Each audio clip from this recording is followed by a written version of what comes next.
Surah Al-Baqarah, ayat 187. Dihalalkan bagi kamu pada malam hari bulan puasa, bercampur dengan istri-istri kamu. Mereka itu adalah pakaian bagi kamu dan kamu pun adalah pakaian bagi mereka. Allah mengetahui bahwa kamu tidak dapat menahan nafsumu, karena itu, Allah mengampuni kamu dan memberi maaf kepadamu. Maka, sekarang campurilah mereka dan carilah apa yang telah ditetapkan Allah untuk kamu, dan makan minumlah hingga jelas benar bagi kamu benang putih dari benang hitam, yaitu fajar.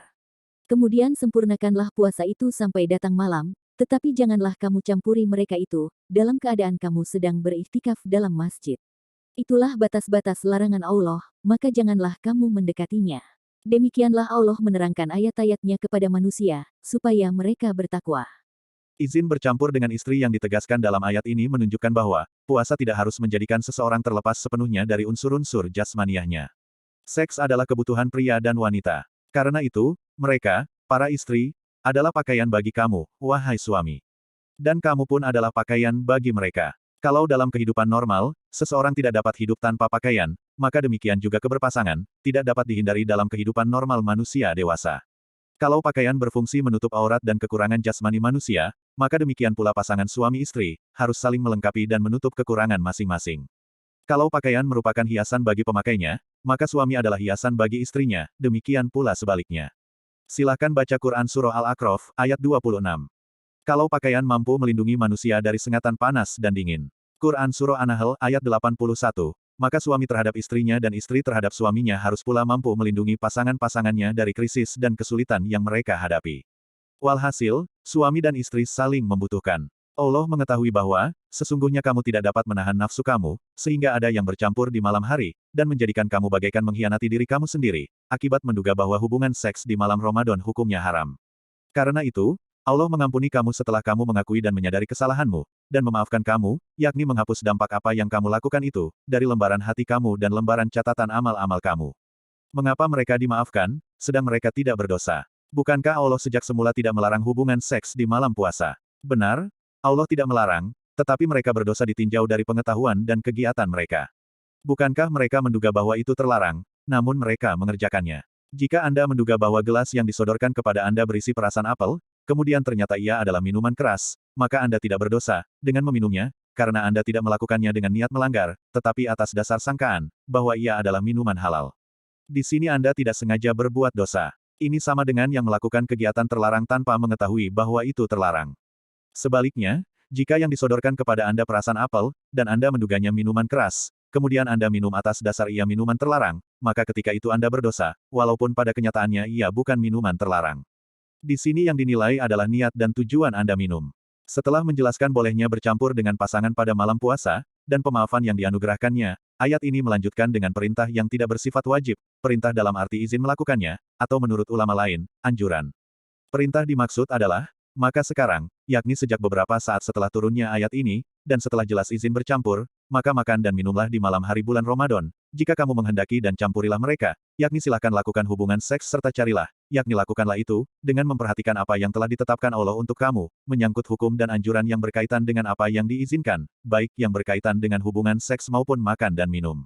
Setelah menjelaskan apa yang boleh dilakukan pada waktu malam, kini dijelaskannya apa yang harus dilakukan di siang hari, sekaligus waktu dan lamanya berpuasa, yaitu makan dan minumlah hingga jelas benar bagimu benang putih, yakni cahaya yang nampak membentang di ufuk, bagaikan benang yang panjang pada saat tampaknya fajar sodik, dari benang hitam yang membentang bersama cahaya fajar dari kegelapan malam. Karena ungkapan ini tidak jelas maknanya bagi sebagian orang, termasuk sahabat Nabi yang bernama Adi Ibnu Hatim, maka Allah menambah keterangan tentang maksudnya, dengan menurunkan tambahan kata, bahwa yang dimaksud adalah fajar. Ini berarti diperkenankan makan, minum, dan berhubungan seks sejak terbenamnya matahari sampai terbitnya fajar. Terbitnya fajar adalah permulaan berpuasa, adapun akhir puasa dijelaskan oleh lanjutan ayat, yaitu, kemudian sempurnakanlah puasa itu sejak terbitnya fajar sampai datang malam, yakni terbenamnya matahari, walau mega merah masih terlihat di ufuk, dalam pandangan mayoritas ulama, atau sampai menyebarnya kegelapan malam dan hilangnya mega merah menurut minoritas ulama.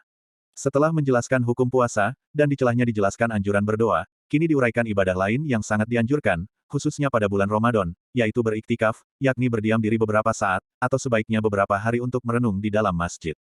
Ia begitu penting, dan demikian banyak yang melaksanakan pada masa turunnya ayat-ayat ini, sehingga seakan-akan setiap yang berpuasa melakukannya. Kemudian, Karena sebelum ini dijelaskan bolehnya bercampur dengan pasangan pada malam hari Ramadan, sedang hal itu tidak dibenarkan bagi yang beriktikaf, maka lanjutan ayat ini menegaskan, janganlah kamu campuri mereka itu, sedang kamu dalam keadaan beriktikaf dalam masjid, dan jangan juga campuri walaupun kamu berada di luar masjid. Penyebutan kata masjid di sini berkaitan dengan iktikaf. Ibadah ini tidak sah kecuali bila dilakukan dalam masjid, bahkan harus di masjid jamik, di mana dilaksanakan sholat Jumat, menurut sebagian ulama. Kata masjid tidak berkaitan dengan bercampur, karena bagi yang beriktikaf dan harus keluar sejenak dari masjid untuk satu keperluan yang mendesak, iktikafnya dapat ia lanjutkan, namun ketika berada di luar masjid ia tetap tidak dibenarkan berhubungan seks. Akhirnya ayat ini ditutup dengan firman-Nya, itulah batas-batas Allah, maka janganlah kamu mendekatinya, karena siapa yang mendekati batas, dia dapat terjerumus sehingga melanggarnya. Dengan demikian, larangan mendekati lebih tegas dan pasti, daripada larangan melanggarnya. Penggunaan kata tersebut dalam konteks puasa, amat tepat, karena puasa menuntut kehati-hatian dan kewarokan, agar yang berpuasa tidak hanya menahan diri dari apa yang secara tegas dilarang melalui ayat puasa, yakni makan, minum, dan hubungan seks, tetapi juga menyangkut hal-hal lain yang berkaitan dengan anggota tubuh lainnya, bahkan dengan nafsu dan pikiran jahat. Demikianlah Allah menerangkan ayat-ayatnya kepada manusia, supaya mereka bertakwa. Setelah menjelaskan tentang puasa, yang mengandung larangan makan dan minum, serta menganjurkan aneka aktivitas yang dapat mendekatkan seseorang kepada Allah Subhanahu wa Ta'ala, kini dijelaskan lagi larangan yang berkaitan dengan perolehan harta. Apalagi, tujuan utama dan pertama dari perolehan harta adalah untuk memenuhi kebutuhan pangan. Itu pula sebabnya sehingga Al-Quran, termasuk ayat berikut yang akan dijelaskan ini, menggunakan kata makan, dalam arti memperoleh harta dan membelanjakannya.